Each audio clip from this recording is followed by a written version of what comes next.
Welcome to the Week 6 LA City basketball video. Connor Morissette and Alex Scarr. Alex, the strike is over. We've covered a bunch of games in the last few days. Basketball's back, and I'm happy. Oh, I am so happy. We were kind of worried that the strike would wash out some of these league games. Did wash out a week of league play, but then we've been able to have this week, and then we'll have next week, or at least a couple of games next week. So it's been a lot of fun. We got the Westchester-Fairfax game to talk about. They're, of course, playing later this week. Yep. Great Coliseum League play. We got Gardena and Narbonne in the Marine League. Ton of fun basketball. So we're going to get into our top 10 game balls, dunk of the week. Tons of dunks this week. Oh, baby. Awesome. We'll discuss all those. And then we're going to go to a quick segment on bold predictions, make a bold prediction, and we'll finish up with a pick here or there. So into the top 10, King Drew, kind of a tough week for him. They had a tough loss against Narbonne, Washington Prep, and then every other team in that Imperial League, King Drew and Washington Prep are going to destroy. So they're going to play Jordan today. They'll beat them, but the Washington Prep and Narbonne losses dropped them to 10, and they lost to Narbonne twice, so that kind of cements Narbonne as an open division team in that 8 spot, and we'll get to them in a little bit. King Drew, I still think they're a favorite in D1, but they had some chances here down the stretch to pick up some big wins, and they haven't been able to do it. Yeah, of course they did. We were talking about in our last show, the Narbonne game, that was going to be a chance for them to make a case for They open. just lost by 1. And they lost by 1, so they're still a good team, but let's take a look at the silver lining, because honestly, the 8 seed, it's great to get into the open. It's a great statement, but you're going to get Fairfax or Westchester in the first round, very likely going to lose that game. So for King Drew, this is a little bit of a mercy loss. They get to go down to Division I, going to be a 1, 2, or a 3 seed down there, and be able to hopefully go on a deeper run. So King Drew, they're 14-8. They've been one of the better teams we've seen here in the city section. They've been in our top 10 almost all year. Defense. That's what we talk about all season long with this team. Offensively, they're going to struggle. They only scored 44 points against Narbonne and then 43 against Washington. Yeah, so 43.5 per game. That's not quite good enough against those upper echelon teams, but they'll get a chance in the D1 playoffs to really score some big points against some bad teams early, and then hopefully that'll set them straight. They play Washington Prep Friday on the road. They had a really tough time with them at home on Monday of this week. I don't anticipate that game going too well for them, and then it'll be into the playoffs. Yeah, and then King Drew and Granada Hills, who we're going to talk about, they're sitting at 9 right now. Both of those teams very similar. I would not be surprised at all if both of those teams made it out to the end of the Division I bracket and played in that final game. But King Drew, for right now, you got one more shot against George Washington Prep. Doesn't really matter what happens in that game. If you were to upset them and win, that it would give you a huge leg up to get into that open division, but I think even a win or a loss, they're probably looking at D1. I agree with you. At 9, Granada Hills, 13-10. They play El Camino Real tonight at Birmingham Friday, so a tough finish for the West Valley League for them. If they win one or both, I potentially could see them maybe sneaking into the open division. If they win both, I think they'll definitely overtake Narbonne. If they win one, they might, but the odds are stacked against them in both those games, so if they drop 2, they'll probably be the 1 or the 2 seed in Division 1. But there's kind of 9 teams who have a shot. I think after the 2 King Drew losses this week and last week, they're out of open division contention. But Granada Hills, because the schedule is so hard, they still have an opportunity. But like you said, Alex, you'd much rather be the 1 seed in Division 1 than the 8 in the open division. And when you have the open division, that's just going to be how it goes. Yeah, and the nice thing about Granada Hills, we know who they are. They've lost against El Camino Real in Birmingham, but then they clean up. They beat Chatsworth. They beat Cleveland. They had a big win against Campbell Hall that I took in you saw them a on week Martin ago. Luther King Day. And that was a big win because Campbell Hall controlled the ball game for most of the 3 quarters, and then in the 4th quarter, they were able to kind of get them into some foul trouble. Jesse Benu had a really nice game. He was hurt in that game. He's a left-handed shooter, hurt his left wrist, his left elbow, had to shoot with his right hand. Yeah, did well, right? Got it done. He ended up having 20 points, I think, so he was able to, it was unorthodox, a little, not so comfortable for him, but he was able to get it done. And the thing here for Granada Hills, like you mentioned, they have 2 puncher's chances against El Camino Real and Birmingham to finish the season. They've lost twice. But like you said, if they're the number 1 seed in Division 1, that's exactly where they need to be. The 8 seed in the open, just a death knell. I agree with it. At number 8, so this would be the first team into the open division, or I guess the last, you should technically say. It's Narbonne. They're 11-6. They play Rancho Dominguez today at Carson on Friday. So like we talked about, their win on Saturday against King Drew will likely give them that 8 spot in the open unless Granada Hills is able to make some noise in those final 2 West Valley League games. They've also beaten Crenshaw. And Crenshaw beat Fremont, and they beat Fremont as well, although Crenshaw and Fremont split. So it's kind of a big stack of teams in that 8 to 11 range of Division 1. I think Narbonne, though, is that final team in, and they'll have a tough go of it with either Fairfax or Westchester when the time comes. Yeah, I think you can cement Narbonne in that number 8 seed because looking at the end of their schedule, they're not going to lose. They've got Rancho Dominguez and Carson next. They just blew out Banning and Carson. So it looks like they're going to roll and finish the season on like a 4 or 5 game win streak.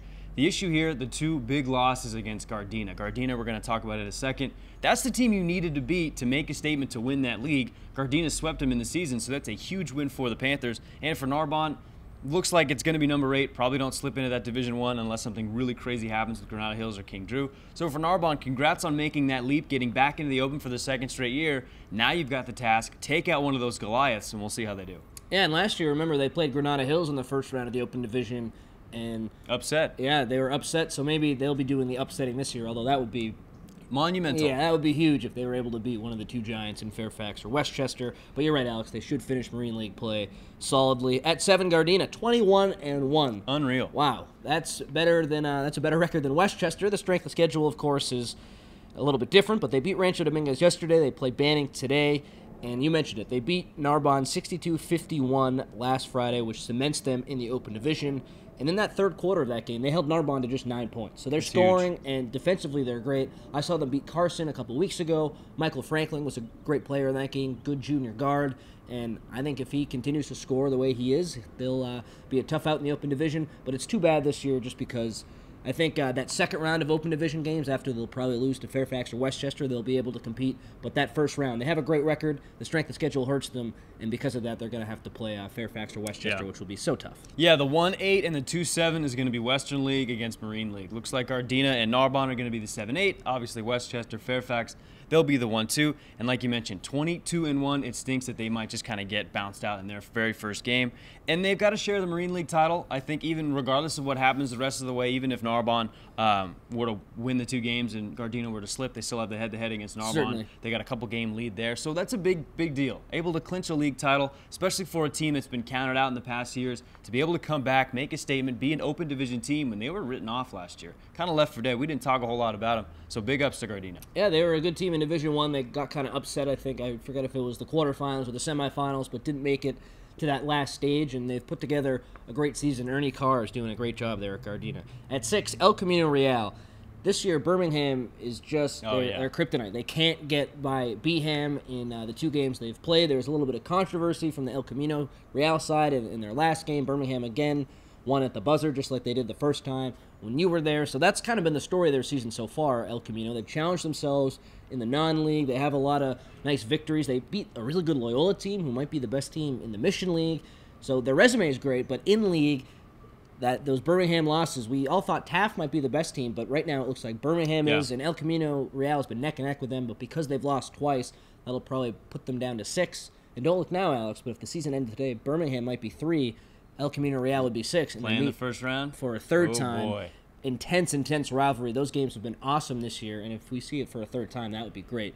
Elko kind of got robbed the first 2 times from their perspective, and I think they would love another shot at Birmingham. Yeah, both of these games have ended in the final seconds by 1 possession, so they really, I mean, you couldn't get more of a coin flip. This game ended on a tip-in. The last game ended on a steal and a bucket with the buzzer going down. These are the closest games you could possibly have, and looking at El Camino Real's schedule, they have got 5 losses within 1 possession. Yeah. Right, so this team, theoretically, this team could be like 18-3. Really one of the best teams here in the city. They'd be firmly in that number 3 spot. We wouldn't be talking about some of these other teams. It would be El Camino Real and then Fairfax and Westchester. But because some of these losses didn't go their way, they've been dropping down to 6. If they get that rematch against Birmingham, you know the old cliche, it's really hard to beat a team 3 times. And considering how close this game is, way too close to call. I don't know what we'll end up picking if that ends up being the case. But like we mentioned, they got Granada Hills coming up this week. Then they got Taft a little bit later. That's going to be a big game too because they want to make sure that they finish the season on a high note. And for Taft, you don't want to continue to lose these games. If Taft slips up, that might put them at 6, which would really hurt. Yeah, exactly. So El Camino Real, they're in a good spot right now. They're competitive in every single game. They play a really tough schedule. And some of these losses, one of these times, the game's going to go their way. One of these close games is going to go their way. Watch out. And one other thing with El Camino Real, their great center, Ben Todd, he was at Birmingham for a little bit before basketball season, checked out, went to El Camino Real, so there's some bad blood there. Birmingham didn't like that he left, and they know his moves because he was on the team for a little bit, playing with them in the summer, and that really motivated Birmingham for these 2 games, as it should. If someone kind of leaves like that, you're a little angry. Now maybe it's Ben Todd's turn to say, okay, yeah, I made this move. We've lost to these guys twice. Yeah, are you kidding? Now I'm angry. Now I want to get my share, and we'll see if that can kind of flip a little bit. It's a great storyline to watch, and El Camino Real Birmingham, it's always fun in the West Valley League. At 5, Washington Prep. They kind of get hurt here by that loss to Taft because they're killing everyone in their league. The Imperial League stinks. They have played a good non-league schedule, but early in the year they lost to Taft. I was there. It was by 1 or 2 points, and because of that, Taft needs to go in front of them, and Birmingham needs to go in front of Taft, so Washington drops to 5, which means they'd play on the road in the first round of the Open Division, and I know their coach, Devontae King, isn't very happy with that projection, but I feel bad for him because it's the league that's really bad, that hurts them, and that one loss to Taft, looking back a few months, because the head-to-head is so important, so they sit at 5. I think they could absolutely go on the road and win, but they want to host a game after winning D1 a year ago.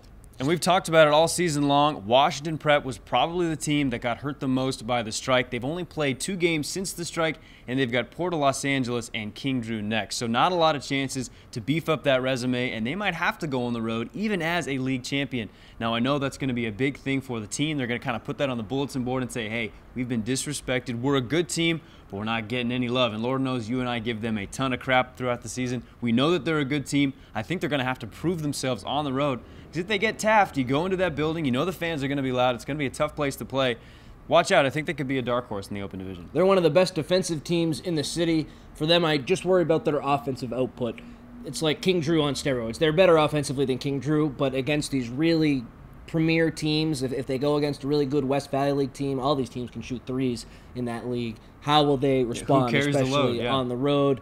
We know Hanson Clark can fill it up for him, but they need a secondary scorer, whether it's Bilal Mike, whether it's Noel Scott, Hassan Huey. Someone else needs to step up and score some points for him. So we'll see how that goes for Washington. I wish them the best of luck with the seedings, but I think it might not really go their way, so we'll see. At 4, Taft, and they play El Camino Real on Friday, so they have an opportunity to maybe fall a little bit or move up if Birmingham slips up, but Taft at 4 right now. They play Chatsworth today and then Elko on Friday. So the heartbreaking loss to Birmingham, I was there. They missed some free throws down the stretch that really cost them.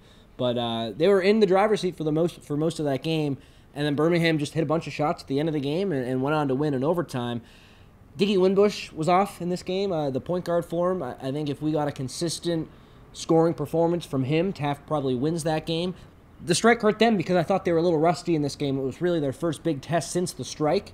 And they played well early and then kind of lost it down the stretch. They didn't have a player on that team who could kind of pull them up by the bootstraps, which I thought maybe Winbush or Brendan Wilson or Demetrius Caleb was going to do. That didn't happen. So a troubling sign for Taft, I'd say. Although it was on the road in a hostile environment, they have a chance to regroup. But a troubling kind of sign for them, especially they go on the road against Elko Friday too. Yeah, I don't think there's a team with a bigger target on their back than Taft. I think some of these teams smelling blood in the water a little bit. They couldn't close out against Birmingham. Now they got El Camino. That's a team that's going to be hungry. They don't want to go on the road. They want to be able to get into that top 4, host a first-round matchup, be able to say, hey, we got into that first round because we're one of the best teams here. We're in the top 4, and we can host. For Taft, they got to close out. You got El Camino Real on February 1st. League title's pretty much out of the question. Looks like Birmingham, they're undefeated in the league. They're probably going to hang on and clinch that. So that's a huge, huge game. And if I'm Washington Prep, we just got done talking about how they may have to go on the road. I'm pulling for El Camino Real. Yeah, absolutely. Because even if it's a blowout and they somehow blow out Taft, El Camino jumps into that 3 spot. I think they leap all the way back up. But if it's a neck and neck, you think they take over from Birmingham? No, I think they drop up to 4. Oh, okay. Not 3. Got Sorry, it. I think they jump up to 4. They would replace Taft. Taft would drop down to 6 if it's a neck and if it's a blowout. If it's a neck and neck game, I could see Taft dropping down to 6, Elko hopping up to 5, and then Washington Prep up to 4. So if I'm Prep, I'm hoping for a nail biter, 2-3 possession minimum at the best. This is going to be a really, really good test. I can't wait to see it. Yeah, and Taft is still dangerous because they have a lot of experience. Winbush last year for Crenshaw was a magician for them and played really great in the Open Division. And then pretty much everyone on Taft was on that team last year that lost to Fairfax in the semifinals. So I don't think this is the last we'll see of them. They're kind of down a little bit after that loss, but I expect big things from them, and I think they're going to come back. So at 3, Birmingham. They're 13-10, but don't let the record fool you.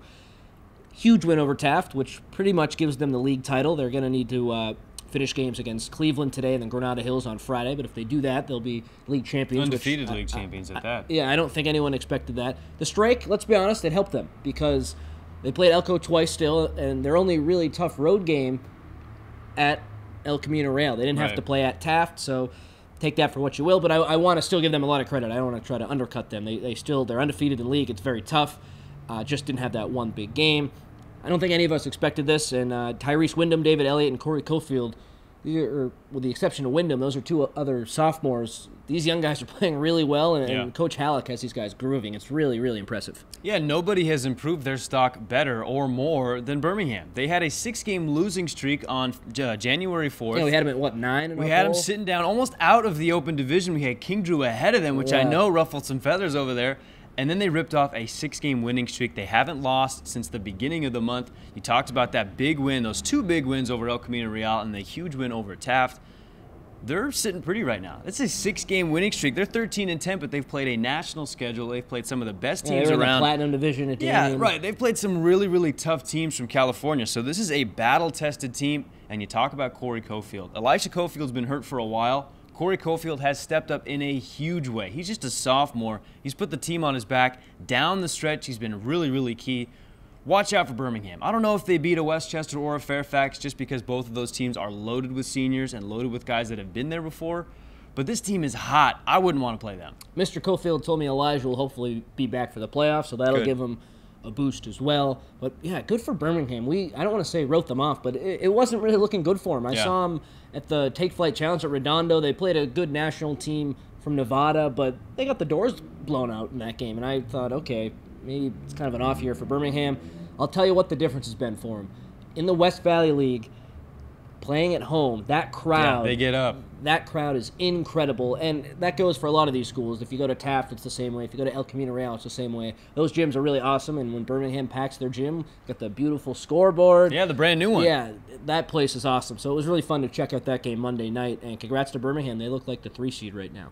Okay, let's get into Westchester Fairfax. So we're going to have a new number 1 this week after what happened last week. Westchester is at 2. They lost 50-48 to Fairfax Friday. I was there. They're going to play Fairfax again tomorrow, this time on the road at Fax. What a game this was. Yeah. I was really impressed with how, and let's just talk about both teams. I was impressed with how Fairfax shut down KJ Allen for the most part. He hit a big 3 at the end of the game that brought Westchester back into it, but for the most part, they defended him brilliantly. He's the reigning City Section Player of the Year. You expect him to go off. He had some moments on defense, but offensively, he didn't do what he was capable of, and that had a lot to do with Fairfax defensively. I thought that was the biggest kind of talking point coming out of that game. And then secondarily, the Fairfax guards just outplayed the Westchester guards, and that's kind of how it went, and that's why they won. If you can neutralize Allen and then outperform those guards for Westchester, that's the recipe for success. That's what Fairfax did. And they're a nationally ranked team for a reason. Really gutsy win on the road against Westchester. I believe that was Steve Bake's first time ever beating Westchester at Westchester. Wow. Impressive. Yeah, and this is what we have been talking about all season long. We thought Fairfax's guards, they're better. But how do you stop KJ Allen? Like you said, he's the returning City Player of the Year, one of the best big men, if not the best big man in the LA City section. So how do you stop him? And they were able to do it. They held him to 48 points. We know Westchester doesn't go out. They don't run the ball. They don't really race up that score. They were able to keep them down, and they got the late buckets. Question is, does Westchester avenge Fairfax at the Fairfax house this Thursday? Because that's going to be the big, big question. Yeah, and we'll get to my big prediction in a little bit, but it's about these two teams. Having to beat a team 3 times is so tough. Yeah. So say Fairfax is able to win at home. These teams are going to meet again in the championship most likely. Can they beat them 3 times? We'll touch on that in a little bit. Excuse me.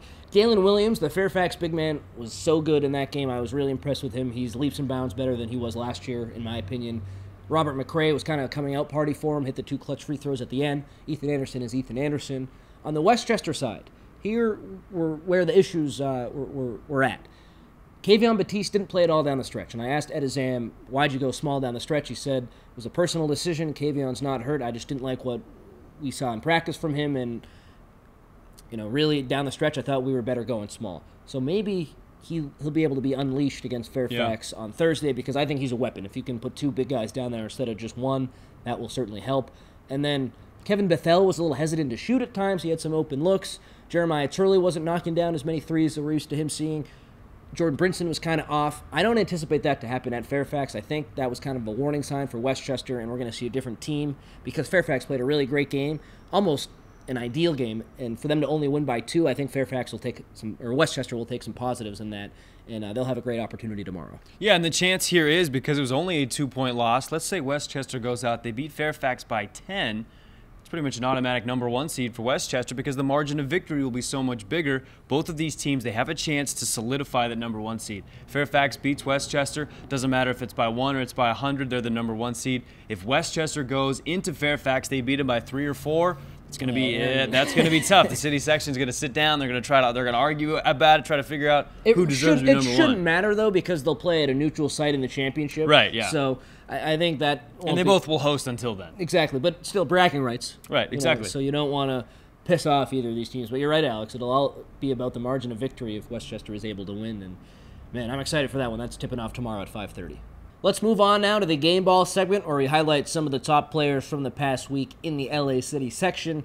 Alex, who's your top performer this week? Well, we saw him last night. Chris Bradford over there at Fremont. We took in the Fremont-Crenshaw game, a rivalry game, a packed house, doing a story on them right now. That place was loud. It was a ton of fun. I was at the practice the day before the Crenshaw game, and the message was, bring everything. Leave it all on the floor. Play for each other. I don't think anybody emphasized and emblemized that better than Chris Bradford. He had 17 points, 8 points in the fourth quarter, a couple of huge and-one buckets. He drove to the hole, got it in, then made the free throw, helped stretch that lead out because Fremont had a big lead. Crenshaw whittled it all the way down to, I think, 3 or 4, and Fremont started feeling it a little bit.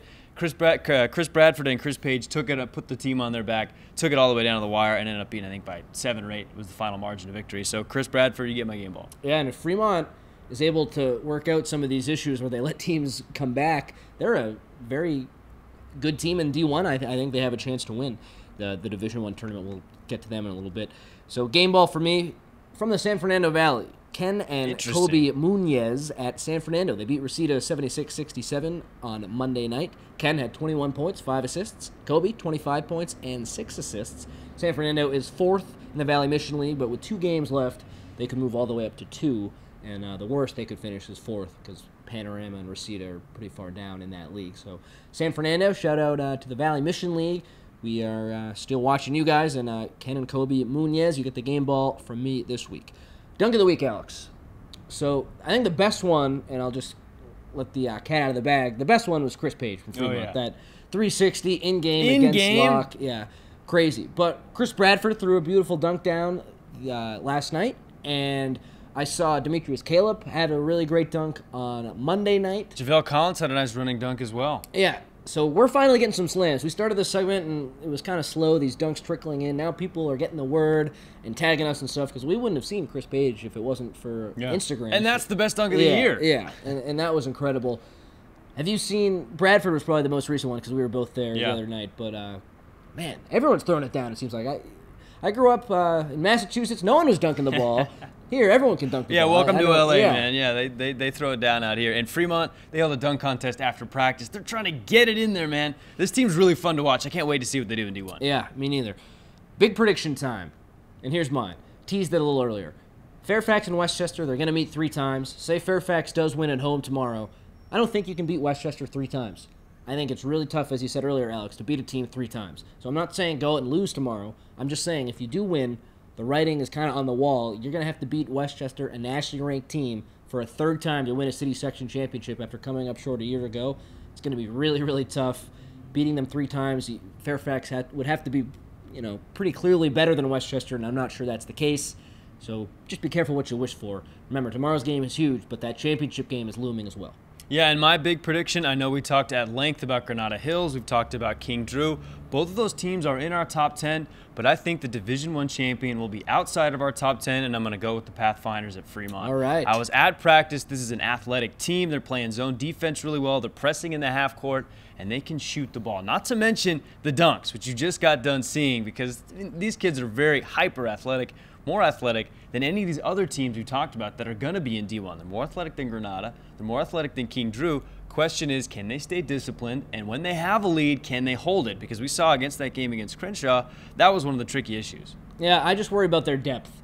They don't depth really will have be an issue, too many guys to go to on the bench. I believe it's only like 7, 8, or 9 guys on that team.